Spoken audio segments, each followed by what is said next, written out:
We hielden een enquête onder raadsleden en daaruit blijkt dat bijna de helft zich wel eens geïntimideerd, bedreigd of onder druk gezet voelt. Niet iedereen wil ook dit jarenlang blijven doen. Als je zoveel bedreiging krijgt, zoveel negatieve berichten krijgt, zoveel slijk over je heen krijgt. En verder in deze uitzending. Speeltuin beklad met racistische teksten. En wie is het ter voorbereiding op de derby?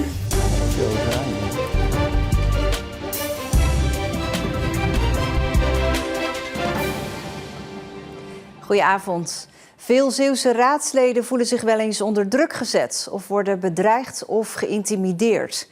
Dat blijkt uit de resultaten van een enquête die we hielden. Een klein percentage van de raadsleden laat daardoor ook zijn of haar stem beïnvloeden. In december vorig jaar werd tijdens de behandeling van een gevoelig dossier in Terneuzen duidelijk dat raadsleden soms klem komen te zitten omdat ze ergens een stem over uit moeten brengen. Ik ben van mening dat mijn directe omgeving en werkomgeving zowel nu als in de toekomst geen gevolgen mogen ondervinden van mijn besluitvorming.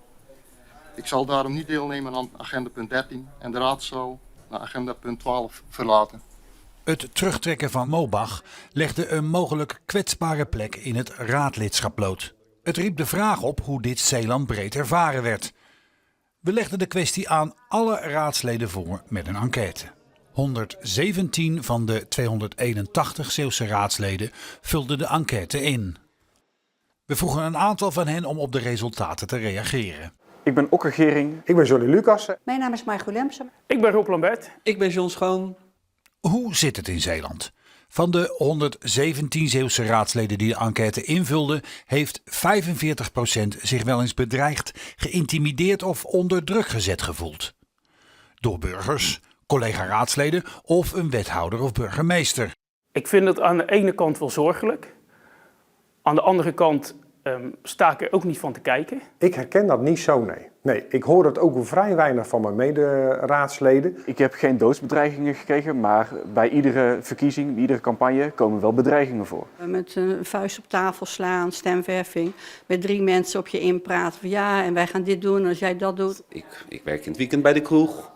Dan zeg ik een keer wat kritisch over een wethouder en dan komt er toch een bestuurslid van een partij op de lijn bij de kroegbaas van die Johnny, die moet je eventjes kort houden. 4 op de 10 raadsleden ontvangt wel eens negatieve reacties op social media. En dan merk je wel dat het echt wel hele lelijke vormen aanneemt. Dan wil je er nog op gaan reageren ook. Maar op een gegeven moment zie je in dat iedere partij dezelfde zure mensen aantrekt. Dus ja, dan ga je het op een gegeven moment ook een plekje geven. Een derde van de raadsleden die de enquête invulde, heeft er wel eens over gedacht om het bijltje erbij neer te gooien. En niet iedereen wil ook dit jarenlang blijven doen. Als je zoveel bedreiging krijgt, zoveel negatieve berichten krijgt, zoveel slijk over je heen krijgt. Ja, dat zet de democratie en de besluitvorming echt onder druk. Dan zijn de avonden niet op één hand te tellen dat ik 's nachts thuis kwam en tegen mijn vrouw zei en morgen dan stop ik ermee. Absoluut niet. Ik ben erin gestapt met een missie en die missie moet ik volbrengen. En dan laat ik me niet tegenhouden door dit soort eikels die gaan lopen intimideren.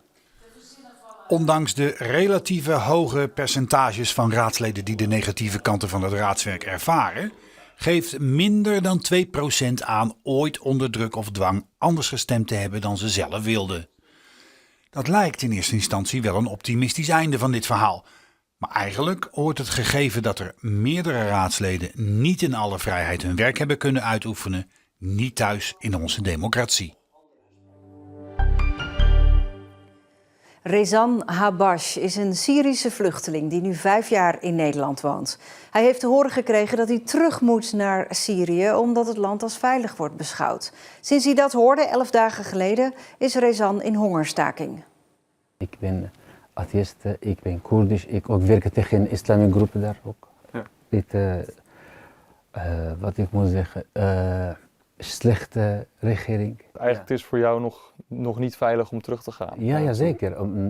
Voor iedereen niet veilig. Maar als je hebt een speciale situatie, atheïsten, of je werkt tegen dit regime politiek, dus 100% je bent niet veilig. Dus ik ga niet eten tot als misschien ik heb goede nieuws, ik ga stoppen. Maar als ik heb niks, ik ga verder.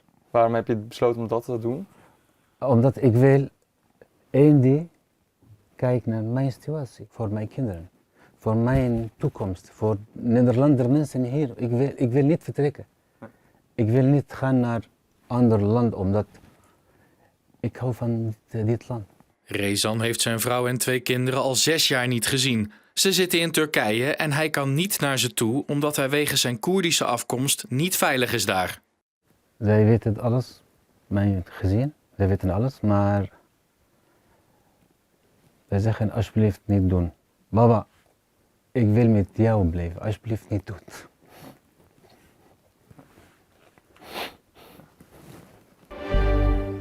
Bekladdingen in een speeltuin in de wijk Mortieren in Middelburg. Speeltoestellen zijn volgeschreven met racistische teksten.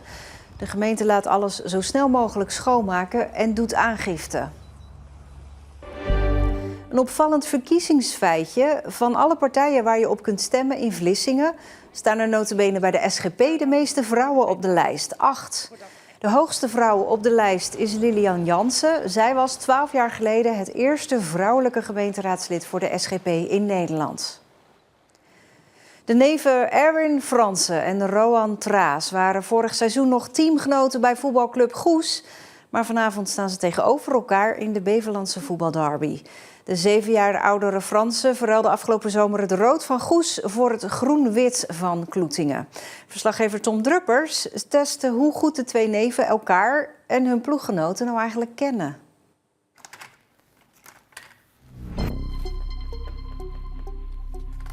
Heeft jouw speler in het verleden bij een profclub gespeeld?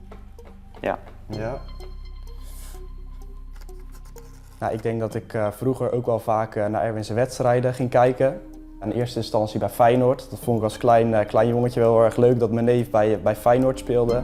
Zo speelde links. Het is je kleine neefje en vooral als je inderdaad 14 bent en hij is 7, dan lijkt dat verschil zeg maar veel groter dan nu. Nu zie ik hem helemaal niet meer als een klein neefje. 3 keer had ik hem toch? Ja, een fout. Nee. Staan er nog veel overeind, nee. Speelde jouw speler vorig jaar bij Goes? Ja. We hadden dat vroeger denk ik nooit bedacht dat we samen voor Goes zouden spelen bijvoorbeeld. Of in dit geval dan nu tegen elkaar. Ja, ik denk wel dat dat hartstikke leuk was, ook voor onze moeders. Dat zijn dan zeg maar zussen. Fransen met een bal op maat op Roan Traas. Dus die gingen altijd samen naar Goes kijken. Traas met de bal op zijn neef, Erwin Fransen. Ja, hun vonden het eigenlijk wel hartstikke leuk dat wij op een duur samen gingen spelen. We zijn wel hetzelfde soort type buitenspelers. Roman links, ik rechts. En ja, een beetje ouderwetse type buitenspelers denk ik.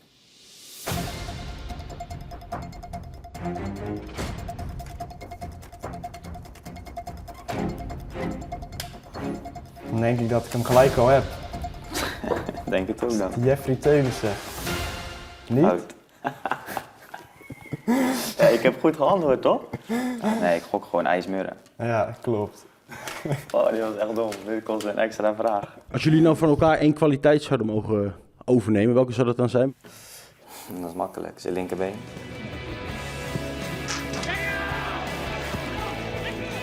Ja, van Erwin.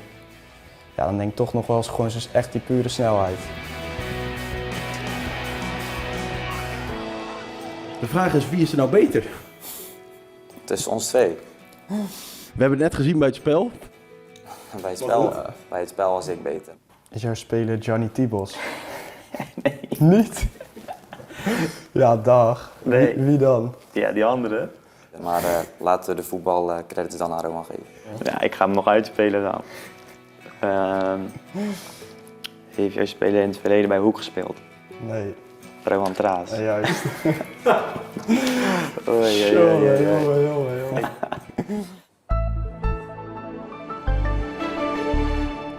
De dag begon kletsnat, veel regen, veel wind. In de middag werd het droger. De temperatuur kwam uit op een graad of 11. Ook morgen in de ochtend buien, 's middags droog en dan komt ook het zonnetje erbij. Ook de dagen erna is het wisselvallig. En meer over het weer hoor je zo meteen van Stefan. Dit was Zeeland Nu. Fijne avond en een heel goed weekend.